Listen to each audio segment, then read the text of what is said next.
करते हैं आपको economic environment of India. Economic environment of India की जब बात की जाएगी तो हमारे इंडिया का इकोनॉमिक एनवायरनमेंट कैसा है। इकोनॉमिक एनवायरनमेंट की बात की सबसे पहले उसमें बात आती है कि हमारे यहाँ पर पैसे की सप्लाई कैसी है। मीन्स हमारी इंडियन इकोनॉमी में मनी जो है कैसे फ्लो कर रही है, किन किन सेक्टर से निकल के कहाँ पे निकल के कहाँ पे पैसा पहुंच रहा है, वो हमारा मनी फ्लो दिखाती है। वैसे तो हमने एक टॉपिक के पीछे पढ़ा भी था, अभी जो मनी फ्लो होती 3-4 मॉडल से हमने दिखाया था। 2 सेक्टर मॉडल दिखाया था, 3 सेक्टर मॉडल दिखाया था, 4 सेक्टर मॉडल भी दिखाया था। किसी भी कंट्री की इकोनॉमी मनी फ्लो के ऊपर डिपेंड होती है। अगर तो वहां पर परमानेंट मनी फ्लो है या इकोनॉमिक पैसा जो फ्लो करता रहता है तो इकोनॉमी डेवलपमेंट की तरफ चलती रहती है। यहाँ पर पैसा रुकना स्टार्ट हो जाएगा या फिर लोग जो है ब्लैक मनी में करना स्टार्ट कर देंगे या घरों पर संभालना स्टार्ट कर देंगे तो इकोनॉमी डाउन होना ऑटो मोड पे ही स्टार्ट हो जाता है। क्योंकि हम नॉर्मली लोग पढ़ते ही हैं कि जब पैसा लगाओगे तो पैसे से पैसा बनेगा, पैसा संभाल के रख दोगे तो वो बढ़ने वाला नहीं है। तो हो सकता है कि पड़ा पड़ा आपका खराब भी हो जाए, नोट ऐसे भी स्मेल करने लग जाते हैं, बहुत सारे नोट ऐसे खराब भी हो जाते हैं। तो जब इंडियन इकोनॉमी एनवायरमेंट की बात की जाएगी, एनवायरमेंट में सबसे पहले हमारे पास आती है monetary policy. Monetary policy deal with the money flow in the Indian economy है। वही बता रहा हूँ मॉनेटरी पॉलिसी क्या है। जब भी मार्केट में कभी भी इन्फ्लेशन की आई कंडीशंस आती हैं या कोई ऐसी कंडीशन होती है भी पैसा मार्केट में नहीं हो पाता है तो उस टाइम पे जब हमारी इकोनॉमी में पैसे को फ्लो को दिखाया जाता है या फिर पैसा फ्लो किया जाता है, money supply in the economy known as the monetary policy. किसी भी इकोनॉमी में पैसे की जब सप्लाई की जाती है उसको क्या बोलते हैं, मॉनेटरी पॉलिसी उसी के साथ भी डील करती है। बहुत बार टाइम में ऐसी कंडीशंस आती हैं कि जब इकोनॉमी में पैसे का फ्लो जो है कम हो जाता है, पैसा डाउन हो जाता है, लोग कहीं पे इन्वेस्टमेंट नहीं करते हैं, लोगों को लगता है कि हमारे पास पैसा है ही नहीं या लोगों को मिलता नहीं है पैसा, तब उस टाइम में पैसे की जब सप्लाई की जाती है। पैसे की सप्लाई का मतलब ये नहीं होता कि बैंकों आरबीआई बैंक मोस्टली इसका जो मेन हम बोल सकते हैं कि मेन एग्रीगेटर जब बोल सकते हैं, जो मेन ब्रांच है वो आरबीआई है, जो पूरी की पूरे पैसे फ्लो के साथ डील करती है। हमारी इकोनॉमी किसी भी इकोनॉमी का सेंट्रल बैंक जो होता है वो मनी सप्लाई के साथ डील करता है। इसका मतलब नहीं होता कि आरबीआई पैसे छाप कर मार्केट में उतार देगा फिर लो जी मनी सप्लाई स्टार्ट कर देंगे, ऐसा कभी नहीं होता। पैसे छापने ना छापने ये वर्ल्ड बैंक के अकॉर्डिंग जो कंडीशंस होती है उसके अकॉर्डिंग ही सब कुछ चलता है। फिर भी जब कंडीशंस आती हैं कि मार्केट में ऐसी कंडीशंस आए हैं, जब भी इन्फ्लेशन आ रही हैं या फिर कोई ऐसी बीमारी आ जाती है, डिजास्टर्स आ जाते हैं कि पैसा होता नहीं, तो मनी की जब सप्लाई की जाती है इकोनॉमी में उसको हम बोलते हैं monetary policy. Monetary policy also deal with the money supply in the economy. Indian economy में मनी सप्लाई जो डील करती है गवर्नमेंट ही करती है। गवर्नमेंट का मेन जो बैंक है वो है सेंट्रल बैंक। मनी सप्लाई की अगर जब भी हम बात करते हैं, जो मनी देखें तो मनी का मेजर कैसे करेंगे, मनी किसी भी इकोनॉमी में कैसे मेजर कर सकते हैं, 3-4 तरीके से दिखा सकते हैं। M1, M2, M3, M4। M1 क्या होता है कि करेंसी विद द पब्लिक, पूरी इसमें अलग अलग कंडीशंस आती हैं। जब भी मनी मेजर्स को करने जाओगे 4 कंडीशंस हैं हमारी इकोनॉमी में। सबसे पहले M1 किसको दिखाते हैं, total currency in the public. लोगों के पास जितने भी नोट्स कॉइन्स जो भी नोट्स उनके पास पड़े हुए हैं सब कुछ लोगों के अपना जो पैसा डिमांड डिपॉजिट जो भी कुछ उन्होंने बैंकों में रखा हुआ है वो सब कुछ क्या आता है M1 में आता है। M2 में क्या आता है, M1 plus post savings. Post saving समझते हो, जितना भी आपने पोस्ट ऑफिस वगैरह में अकाउंट्स वगैरह खोले हुए हैं, बहुत सारे लोग पोस्ट ऑफिस में भी सेविंग अकाउंट खोलते हैं, वहां पर भी बहुत सारी इन्वेस्टमेंट करते हैं। मींस M1 जो ऊपर आपके पास सब कुछ अवेलेबल है प्लस पोस्ट सेविंग। M2 क्या आता है कि हमारे पास M1 F+2 plus time deposit saving. Time saving समझते हो, बहुत लोग जो है इन्वेस्टमेंट करते हैं बैंकों में, साल 2-2 साल के लिए एफडी वगैरह करवाते हैं, पोस्ट ऑफिस वगैरह में करवाते हैं, या फिर कई बार मार्केट में इन्वेस्टमेंट कर देते हैं 5 साल 10 साल के लिए, उसको भी हम लोग बोलते हैं। M4 में हमारे पास आती है कि सभी प्रकार की जो सेविंग्स आती है, totally all types of savings, ये सारी ऊपर वाली, प्लस मार्केट में आप लोग जो पैसा इन्वेस्टमेंट करते हो या किसी कंपनी में आप इन्वेस्टमेंट करते हो, इस तरह से मनी के एग्रीगेट को दिखाया जाता है। हमारी इकोनॉमी में भी पैसा इसी प्रकार से देखते हैं, लोगों के पास अपना पैसा कितना है, लोगों ने बैंकों में पैसा कितना जमा किए हुए हैं, कौन से ऐसे लोग हैं जिन्होंने मार्केट में पैसा लगाया हुआ है, कौन से ऐसे लोग हैं जिन्होंने पोस्ट ऑफिस में पैसा लगाया हुआ है। तो मनी यहीं से ही गवर्नमेंट के पास डाटा निकलता है। गवर्नमेंट जब भी पैसे को निकालेगी तो वहां पर हमेशा देखेगी हमारी इकोनॉमी में मनी कैसे फ्लो हो रहा है। लास्ट में एक टाइम नोटबंदी हुई, नोटबंदी करने के पीछे रीजंस क्या थे वो क्लियर है कि इकोनॉमी जो पैसा था वो डाउन होता चला जा रहा था। डाउन होने का मीन्स गवर्नमेंट ने लगा कि पैसा जो है इकोनॉमी में बहुत, क्योंकि डाटा तो होता ही है, आरबीआई बैंक की तरफ से डाटा तो है हमारी इकोनॉमी में इतना पैसा है, हमने पोस्ट ऑफिस में देख लिया, बैंकों में देख लिया कि पैसा कहाँ है। तो गवर्नमेंट ने जब देखा कि लोगों के पास पैसा है, लोगों के घरों में है, जब लोग ब्लैक मनी जो कैश में काम करते हैं उनके पास है, उस टाइम पे नोटबंदी हुई, नोट एक बार बदले गए, एक बार बदलने से क्या हो, कितना पैसा आया था इकोनॉमी में। आज के टाइम में बैंकों में इतना पैसा है जो कभी भी नहीं हुआ था इकोनॉमी में। क्यों? रीजन से वो मनी सप्लाई को देखते हैं, मनी सप्लाई अगर बेटर होगी। पहले गवर्नमेंट कितने इंटरेस्ट रेट देती थी सेविंग बैंक पे, 5-6%, 7% इंटरेस्ट रेट मिलता था, 8% तक भी मिल जाता था।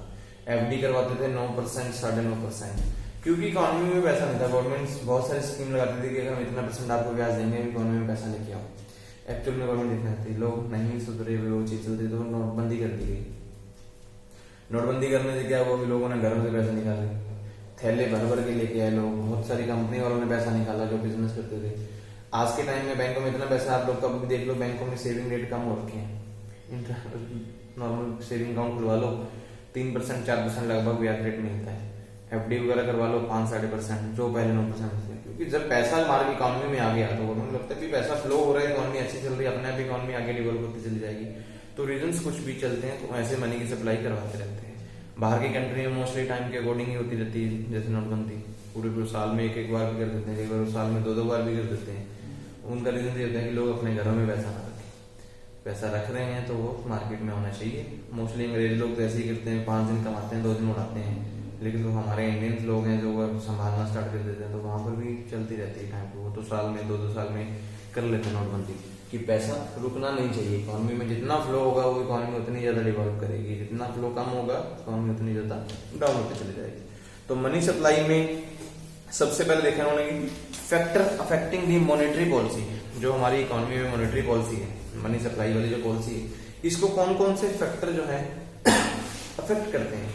मीनिंग फैक्टर से मॉनेटरी पॉलिसी अफेक्ट करते हैं। सबसे पहले net bank credit to the government, बैंकों का गवर्नमेंट को कहता है कितना क्रेडिट देते हैं बैंक्स, वो भी फैक्टर अफेक्ट करता है। मान लो अब गवर्नमेंट ही लोन ले लेके मार्केट में काम चलाती रहे, पैसा है नहीं, गवर्नमेंट बार बार लोन ले ले बैंक से। पीछे हुआ था ना नोट ये हुआ था, कोरोना टाइम आया था तो इकोनॉमी में पैसा नहीं था, गवर्नमेंट ने लोन लिया था, आरबीआई से लोन लिया, पैसे को मार्केट में उतारा, लोगों के लिए फैसिलिटीज दी।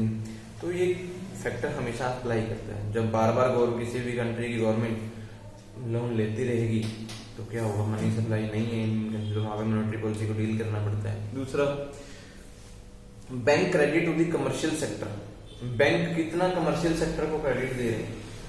अगर तो एक कमर्शियल सेक्टर में लोन परमानेंट चलते रहते हैं तो मतलब कहते हैं पैसे की सप्लाई इजिली बेसिकली बढ़िया चल रही है, क्योंकि लोगों के पास पैसा है और पैसा घूम रहा है, इकोनॉमी में पैसे से पैसा बन रहा है, इंटरेस्ट लगे जा रहे हैं, इनके पैसा वैसे डेवलप हो रहा है। अगर कमर्शियल सेक्टर में लोन आ ही नहीं रहे मतलब क्या होगा कि कंपनी नहीं चल रही, पैसा मार्केट में है ही नहीं, लोग पैसा खर्च नहीं कर रहे हैं, तो ये होना भी जरूरी है। Foreign exchange assets, foreign exchange assets का मतलब क्या होगा, जो हमारा पैसा उसको फॉरेन करेंसी के साथ कैसे एक्सचेंज करना है। अगर मार्केट में ये काम भी हो रहे हैं तो इकोनॉमी अच्छे डेवलप हो रही है, यूरो आ रहे हैं, डॉलर आ रहे हैं, उनकी पेमेंट्स की जा रही है, कभी ली जा रही है, ये काम चलता रहना जरूरी होता है। Government currency liability to the public, government की कितनी लायबिलिटी है पब्लिक के लिए, पब्लिक के लिए मतलब लोगों ने कितना इन्वेस्टमेंट बैंकों में किया हुआ है, पोस्ट ऑफिस में किया हुआ है। अगर किया हुआ है तो गवर्नमेंट की लायबिलिटी होती है। जहां पर गवर्नमेंट की लायबिलिटी दिखनी कम हो गई कि गवर्नमेंट ने लोगों का पैसा देना है नहीं देना है, मतलब एग्जाम्पल तौर पर, तो वहां पर फिर मनी सप्लाई की जरूरत पड़ती है। क्योंकि किसी भी इकोनॉमी, कोई भी इकोनॉमी हो तब भी डिपेंड चलती है, आगे फ्लो करती है, डेवलपमेंट में तभी जाती है जहां पर गवर्नमेंट की लायबिलिटी शो होती है। गवर्नमेंट की लायबिलिटी ये नहीं थी गवर्नमेंट ने आपका पैसा देना है, उन्होंने आप ही का पैसा होता है जो उन्होंने वापिस करना होता है। वो अगर आप लोग इन्वेस्टमेंट कर रहे हैं तभी गवर्नमेंट देगी, अगर इन्वेस्टमेंट नहीं कर रहे तो इकोनॉमी में प्रॉब्लम्स आनी स्टार्ट हो जाती है। Non monetary liabilities of the banking sector, banking sector की non monetary liability, non monetary हम बोल सकते हैं कि बैंकों ने कितना किन लोगों को ब्याज देना है, किन किन लोगों के लिए उन्होंने गवाही रिप्रेजेंटेशन बेस पे गवाही वगैरह दी हुई है। जैसे हम बहुत सारे अगर बैंक ये काम करते रहते हैं, आपने गाड़ी खरीदनी है, आपने घर खरीदना है, बैंक खुद आपके लिए काम करते हैं, लोन वगैरह आपको प्रोवाइड करते हैं। अगर ये चीजें हमारी इकोनॉमी में है तो इकोनॉमी डेवलपमेंट करती है, अगर नहीं है तो फिर प्रॉब्लम्स आती है। आगे करते हैं, need to regulate the supply of money. Money की सप्लाई की जरूरत क्यों पड़ती है? इकोनॉमी में पैसा लेके आने के लिए। सिंपल सी बात है, किसी भी इकोनॉमी की डेवलपमेंट के लिए मनी सप्लाई का होना जरूरी है। जब भी किसी इकोनॉमी में इन्फ्लेशन आएंगी या फिर डिफ्लेशन आएंगी, कीमतें बहुत ज्यादा बढ़ेंगी या फिर कीमतें बहुत ज्यादा कम हो जाएंगी, तो वहां पर अपने आप ही डिमांड सप्लाई इफेक्ट हो जाती है। सिंपल सी बात है, कीमतें बहुत ज्यादा बढ़ रही हैं, डिमांड्स खत्म, लोगों की सप्लाई होगी मार्केट में। डिफ्लेशन आ जाए, डिफ्लेशन आने लोगों की डिमांड बढ़ जाएगी लेकिन सप्लाई खत्म हो जाएगी, क्योंकि जब कीमतें बहुत ज्यादा डाउन हो जाएंगी, लोग तो खरीदना पसंद करेंगे लेकिन मार्केट में सामान ही नहीं आएगा। क्यों नहीं आएगा? कि जब बंदे सामान बनाना है वो बोलते हैं कीमतें इतनी कम हो गई, हम लोग महंगा सामान खरीद के आपको सस्ते में क्यों बेचें भाई? तो ये प्रॉब्लम से आती है। तो इकोनॉमी को स्टेबल लेवल पे लेके आने के लिए मनी की सप्लाई जरूरी है। उसके बाद आपके पास आ रहा है कि देखो लिखा है अभी, सप्लाई ऑफ मनी कैसे हो सकती है? Low interest rate, higher investment, employment, increase demand. ये तो हम बोल सकते हैं मनी सप्लाई इस तरह दिखा देते हैं। कहते हैं जब जब इंटरेस्ट रेट कम होंगे, इन्वेस्टमेंट ज्यादा होगी, तो कहता मार्केट में एम्प्लॉयमेंट निकलने वाली, मीन्स काम भी निकलेंगे। जब काम निकलेंगे तो डिमांड बढ़ेगी, डिमांड बढ़ेगी तो क्या होगा? इन्फ्लेशन आएगी, इन्फ्लेशन आएगी तो क्या आएगी? मनी सप्लाई आएगी। तो इन्होंने बहुत सिंपल तरीके से दिखा दिया कि सप्लाई को इस तरह से हम लोग दिखा सकते हैं। मार्केट में अगर बैंकों में इंटरेस्ट रेट कम है, किसी भी जगह इन्वेस्टमेंट आप लोग आज के टाइम में देख लीजिए, बैंक में इन्वेस्टमेंट कर लीजिए, एफडी करवा लो 5 साल के लिए 5%, 5.25% मुश्किल से ब्याज मिलता है। इन्वेस्टमेंट मतलब इसका मतलब क्या, लोग पैसे बैंकों में बहुत जमा कर रहे हैं, बैंकों में पैसा बहुत है, गवर्नमेंट ने अपने भी ब्याज कम कर दिए, इतना ब्याज दे, लेकिन लोगों को ये भी डर रहता है कि अब दोबारा से नोटबंदी ना हो जाए, फिर कोई कंडीशन ऐसी ना आ जाए कि नोट मोस्टली ऐसा भी गवर्नमेंट ने बोला ना कि 2-2 हज़ार के नोट्स कभी भी हम बंद कर सकते हैं, या ज्यादा टाइम नोट को घर में रखोगे तो खराब भी हो सकते हैं, नोट्स हो ही जाते हैं मोस्टली ऐसे नोट, ये नोट ही ऐसे बने हुए हैं, उनकी स्याही भी उठ सकती है, कुछ भी हो सकता है। तो मार्केट में पैसा बहुत है, एम्प्लॉयमेंट भी है, लोगों के काम भी बहुत निकल रहे हैं, लोगों की डिमांड भी अपने बढ़ रही है, ये चीज भी खरीदना है, वो चीज भी खरीदना है, इन्फ्लेशन भी धीरे जैसे जिस टाइम पे इन्फ्लेशन आ जाएंगी तो मनी सप्लाई अपने आप ही आ जाती है। हमारी मनी सप्लाई के लिए जो हमारे पास किसी भी, मैंने पहले आपको बोला, इकोनॉमी का एक सेंट्रल बैंक होता है जो किसी भी इकोनॉमी में डील करता है। हमारी इकोनॉमी का सेंट्रल बैंक कौन सा है? Reserve bank of India. Reserve bank of India जो हमारी इकोनॉमी में आया था, ये हमारे पास आया था 1935 में, लेकिन ये बैंक जो नेशनलाइज हुआ 1949 में नेशनलाइज हुआ था, मींस इंडियन इकोनॉमी का अपना नेशनलाइज बैंक। इसके हेड ऑफिस जो है हमारी इकोनॉमी के 4 महानगर जो है, मुंबई, कलकत्ता, चेन्नई और दिल्ली, यहाँ पर हमारी इकोनॉमी के जो 4 महानगर है उनमें इसके हेड ऑफिस है। इन्होंने और भी आपकी जगह बना भी दिए हैं ऑफिस, बेंगलोर, कानपुर, अहमदाबाद, हैदराबाद, पटना, नागपुर, वहां पर भी इनकी ब्रांचेस खुली हैं। लेकिन जो मेन हेड ऑफिस है वो 4 है। सबसे बड़ी ब्रांच दिल्ली में है, उसके 4 हेड ऑफिस वही मुंबई, कलकत्ता, चेन्नई और दिल्ली में हमारे पास मेन है। रिजर्व बैंक ऑफ इंडिया हमारी इकोनॉमी के लिए क्या काम करता है? अभी इन्होंने लिखा है कि function of the reserve bank of India. Reserve bank of India क्या क्या काम करता है? रिजर्व बैंक ऑफ इंडिया का मतलब ये नहीं कि ये सिर्फ आपको पैसे दे देगा, जब पैसे की कमी आएगी और पैसे नोट छाप देंगे और नोट छाप के आप मार्केट में ले आएंगे, ये काम कभी नहीं करते। ये लोगों को फैसिलिटीज देने का काम करते हैं। मैं एग्जांपल हूं तो आप देखें, कोरोना टाइम में आप लोगों ने देखा होगा कि जैसे जैसे प्रधानमंत्री मोदी आता था कुछ ना कुछ भाषण देके जाता था, अभी आज मोदी जी आएंगे भाषण देके जाएंगे, कुछ लोग सुनने के लिए रहते। सेम इसी तरह से जो आप भी आरबीआई का गवर्नर था वो भी आता था। आरबीआई का गवर्नर तो नेक्स्ट टाइम, अगर मान लो आपको क्वेश्चन आ जाए तो आपको साथ में लिखना पड़ता है भी। तो फंक्शंस के बारे में बात करते हैं। पहले तो शशिकांत दास था, अब बताओ कौन सा है? चेंज हो गया है? चेंज हो गया, हाँ चेंज हुआ था, अभी पीछे से हुआ था लास्ट टाइम पे चेंज, कोरोना टाइम पे भी चेंज हुआ है। चलो पहले फंक्शन देखो क्या आ रहे हैं। फंक्शंस में रिजर्व बैंक ऑफ इंडिया भी क्या क्या है आप लोग उस टाइम पे देख रहे हैं। मैंने एग्जांपल बता रहा था कि जो किसी भी कंट्री का बैंक है, जो सेंट्रल बैंक है, उसका गवर्नर जरूर आता है जब ऐसी कोई कंडीशंस आती हैं, मनी सप्लाई मार्केट में नहीं है। तो आरबीआई का गवर्नर भी महीने में 2-2, 3-3 बार भाषण जरूर देते थे। उस टाइम पे बताते थे कि हमने कैश रिजर्व रेशियो को कम कर दिया, स्टेचुरी लिक्विडिटी रेशियो को कम कर दिया, लोगों के लिए लोन अवेलेबल कर दिए, 10,000 तक का लोन ले सकते हैं, 50,000 तक का लोन ले सकते हैं, 1 साल तक को कोई किस्त देने की जरूरत नहीं है, 1 साल के बाद आपको अगर आप किस्तें देंगे भी तो 1 साल इंटरेस्ट भरने की जरूरत नहीं है। ऐसी बहुत सारी फैसिलिटीज बैंक की तरफ से प्रोवाइड की जाती है। ताकि इकोनॉमी में कभी भी पैसे की कमी ना हो। जिन लोगों के पास पैसा नहीं है वो पैसा बैंक से लें और अपने पैसे को इकोनॉमी में चलाना स्टार्ट करें। अगर ऐसी कंडीशंस लगातार चलती रहती हैं, भी लोग पैसा यूज नहीं करते, तो फिर क्या होता है, इकोनॉमी में इन्फ्लेशन ऑटोमेटिक आती है। हमारी इकोनॉमी में इन्फ्लेशन आई है आफ्टर कोरोना, लेकिन एक्सपेक्टेशन लेवल से कम आई। लोगों ने सोचा था कि कीमतें इतनी ज्यादा बढ़ जाएंगी, क्योंकि जब एकदम से मार्केट खुलेगी, जिन लोगों के पास स्टॉक्स होंगे वो लोग कीमतें बढ़ाएंगे, तो ये प्रॉब्लम्स आएंगी। लेकिन गवर्नमेंट ने उस टाइम पे ध्यान दिया था कि किसी एक बंदे को नहीं बोला था भी आप स्टॉक खोलो, सभी लोगों को आजादी दी थी, आप लोग भी करो, आप लोग भी काम करो, अलग अलग दिन में काम करो, ताकि इकोनॉमी में पैसा स्टेबल चलता रहे। कीमतें बढ़ी, लेकिन अब स्टेबल होनी स्टार्ट हो गई। जैसे जैसे पैसे की सप्लाई इकोनॉमी में आ रही है, कीमतें अपने आप स्टेबल होती है। आप देख लीजिए, आप लोग कोरोना से पहले जब कोई सामान खरीदते, स्पेशली हम घी की बात कर लें, 100 रुपए तक का मिलता था, अभी 170-80 में भी चला गया था। अब दोबारा से फिर वही लाइन में आ रहा है, 125-30 तक दोबारा वापस आ चुका है, क्योंकि क्या हो रहा है, पैसे की सप्लाई इकोनॉमी में वापस होती चली जा रही है। तो कौन कौन से bank reserve bank of India काम करता है? सबसे पहले issue of currency. Reserve bank of India का सबसे बड़ा काम है कि करेंसी को इशू करता है। जब जब पैसे की जरूरत पड़ती है तो करेंसी इशू करते हैं। करेंसी इशू करना मतलब नहीं होता कि नोट छाप के आपको उतारता चलेगा, करेंसी इशू करेगा, पब्लिक कॉइन्स नोट्स वगैरह बनाएगा, लेकिन जैसे जैसे पैसा उसके पास जो रिप्रेजेंट करने वाला हो, मीन्स जो लगता है पैसा खराब हो गया, डैमेज हो गया, उसकी जगह पे नए छाप के मार्केट में उतारता चला जाता है। दूसरा, वेज एंड मीन्स एडवांस। इस तरह के तरीके सेटअप करते हैं कि लोगों को एडवांस में पैसा देना, मीन्स लोन वगैरह प्रोवाइड करना, ये आरबीआई काम करता है। जब भी लोगों को लोन चाहिए, आरबीआई खुद लोन नहीं देता, लेकिन उनकी जो ब्रांचेस, जो मेन बैंक है आरबीआई के, जैसे एसबीआई बैंक हो गया, आगे national bank, PNB, bank of India, जितने भी सरकारी बैंक हैं, उसके अलावा प्राइवेट बैंक, सभी के लिए रूल्स एंड रेगुलेशन सेटअप किए हुए हैं कि आप लोग इस तरह से लोगों को लोन देंगे।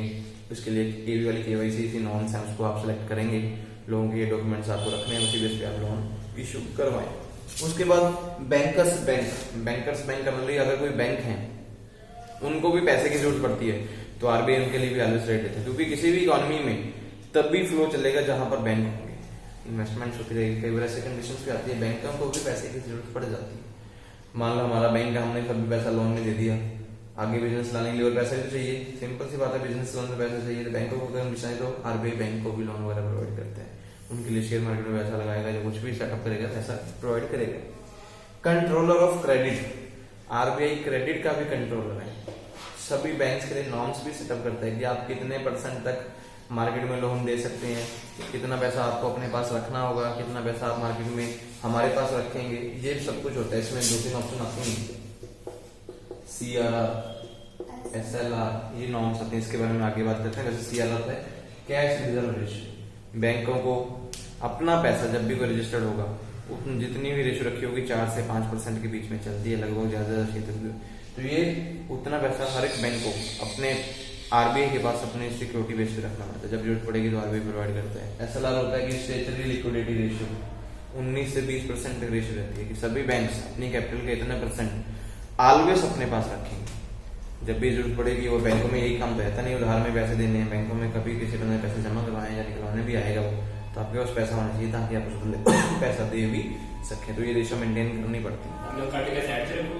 अपने ऑलवेज उनके पास अवेलेबल सेविंग होना चाहिए, उनकी ब्रांचेस में घूमते रहना चाहिए पैसा। उसके बाद exchange management and control, market में जो भी एक्सचेंज मैनेजमेंट का काम है, हम देखते हैं कि यूरो करेंसी के नोट्स हैं, यूएस डॉलर्स हैं, इंडियन डॉलर्स हैं, पाउंड्स हैं, ये एक्सचेंज करने हैं तो किस तरह से करने हैं, इसके रेट्स वगैरह भी आरबीआई डेली बेस पे सेटअप होते रहते हैं। जो भी मार्केट में रेट आएंगे आरबीआई आपको रिप्रेजेंट करता रहेगा, इसी बेस पे एक्सचेंज भी चलता है, ये काम भी आरबीआई करवाता है।